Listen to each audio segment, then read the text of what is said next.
High school ಉಡುಪಿಯಲ್ಲಿ teacher, craft teacher. ನಾನು ಈಗ ಆಲ್ರೆಡಿ ಇದ್ದೀನಲ್ಲಿ ವರ್ಕ್ ಮಾಡ್ತಾ ಇದ್ದೀನಿ. ಮುಂದಿನ ವರ್ಷ ನನಗೆ ರಿಟೈರ್ಡ್.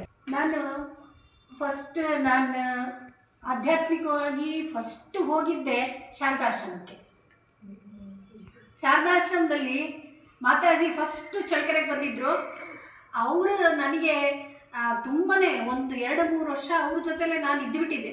ಅಂದರೆ ಅಷ್ಟು ಚೆನ್ನಾಗಿ ನನಗೆ ಕ್ಲೋಸ್ ಆಗಿತ್ತು. ಮತ್ತು ಆಶ್ರಮದಲ್ಲಿ ಇರುವಂಥ ಸತ್ಸಂಗಗಳಿಗೆಲ್ಲ ನಾನೇ ಹೋಗ್ತಿದ್ದೆ. ಹೋಗಿ ಎಲ್ಲ ನಾನು ತಿಳ್ಕೊಂಡಿರೋದು ಆಧ್ಯಾತ್ಮಿಕವಾಗಿ ನಾನು ಬೆಳೆದಂಥದ್ದು ಫಸ್ಟು ಶಾರದಾಶ್ರಮ, ಚಳ್ಳಕೆರೆಯಲ್ಲಿರೋಂಥ ಶಾರದಾಶ್ರಮ. ನಾನು ನಿಜವಾಗ್ಲೂ ಹೇಳ್ಬೇಕಂದ್ರೆ ಭಾಗವತ ಆಗಿರ್ಬೋದು, ಭಾಗವತ ಮಾಡ್ತಾರೆ 7 ದಿವಸದ್ದು ಸತ್ಸಂಗ, ಅದು ಅಮೃತ. ಅದು 7 ದಿವಸ ನಾನು ಕಂಟಿನ್ಯೂಸ್ ಇಲ್ಲಿಂದ ಅಲ್ಲಿಗೆ ನಡ್ಕೊಂಡೋಗಿ ನಾನು ಆ ಸತ್ಸಂಗ ಕೇಳ್ತಾ ಇದ್ದರೆ ತುಂಬ ಮೈಯೆಲ್ಲ ರೋಮಾಂಚನ ಆಗ್ತಿತ್ತು.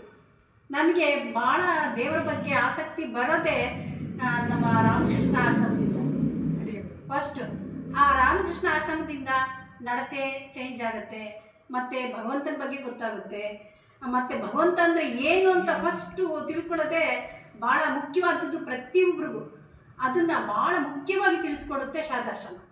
ಮತ್ತು ಇಲ್ಲೆಲ್ಲ ಆಗಿರ್ಬೋದು, ಮತ್ತು ನಾವು ಮಾಡೋಂಥ ಕೆಲಸಗಳಲ್ಲಿ ಒಳ್ಳೆತನ ಇರ್ಬೋದು, ಅದನ್ನೆಲ್ಲವೂ ಕೂಡ ಶಾರದಾಶ್ರಮ ಕಲಿಸ್ಕೊಡುತ್ತೆ. ನಾನು ಅದನ್ನು ಭಾಳನೇ ಕಲ್ತಿದ್ದೆ.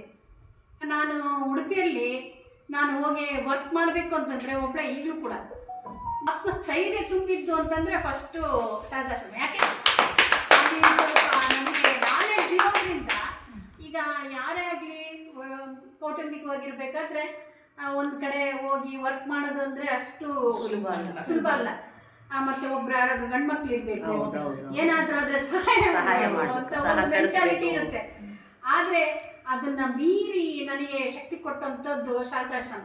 ಯಾಕೆಂತಂದರೆ ಇಲ್ಲಿ ನಾನು ಫಸ್ಟು ಕಲ್ತಿದ್ದೆ ಬೇಸಿಕ್ ನಾಲೆಡ್ಜ್ ಎಲ್ಲ ಕಲ್ತಿರೋದು ಶಾರದಾಶ್ರಮ. ಮತ್ತು ನಾನು ಕೆಲವೊಂದು ಪುಸ್ತಕಗಳು ಅವರು ಮಾತಾಜಿ ನನಗೆ ಪುಸ್ತಕಗಳು ಸಮೇತ ಕೊಡ್ತಾಯಿದ್ರು. ನಾನು ಬಂದಾಗೆಲ್ಲ ಒಂದು ಸತಿ ಹೋಗ್ತಿದ್ದೆ, ಹೋದಾಗ ಒಂದು ಸ್ವಲ್ಪ ಎಲ್ಲ ಪುಸ್ತಕ ಕೊಟ್ಟಿದ್ದು ಅದನ್ನೆಲ್ಲ ನೋಡ್ತಿದ್ದೆ.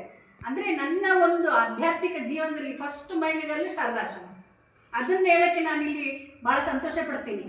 ಯಾಕೆಂತಂದರೆ ನಾನು ನನ್ನನ್ನು ಅದು ಅವರ ಕೃಪೆಯಿಂದನೇ ನಾನಿಲ್ಲಿ ಬಂದಿದ್ದೀನಿ. ಅವರು ನನ್ನನ್ನು ಅವತ್ತು ಯಾವುದೋ ಒಂದು ಶಿಷ್ಯನೋ ಅಥವಾ ಏನೋ ಒಂದು ರೂಪದಲ್ಲಿ ನೋಡಿರ್ಬೋದು. ಆದರೆ ನಾನಿಲ್ಲಿ ಬಂದು ಇವತ್ತು ಅವರಿಗೆ ನಮಸ್ಕಾರ ಮಾಡಿದ್ದಾಗಲಿ, ನೀವೆಲ್ಲ ಹೇಳಿದ್ದಾಗಲಿ ನನ್ನ ಜನ್ಮ ಧನ್ಯವಾಯಿತು ಅಂತ ಹೇಳ್ತೀನಿ.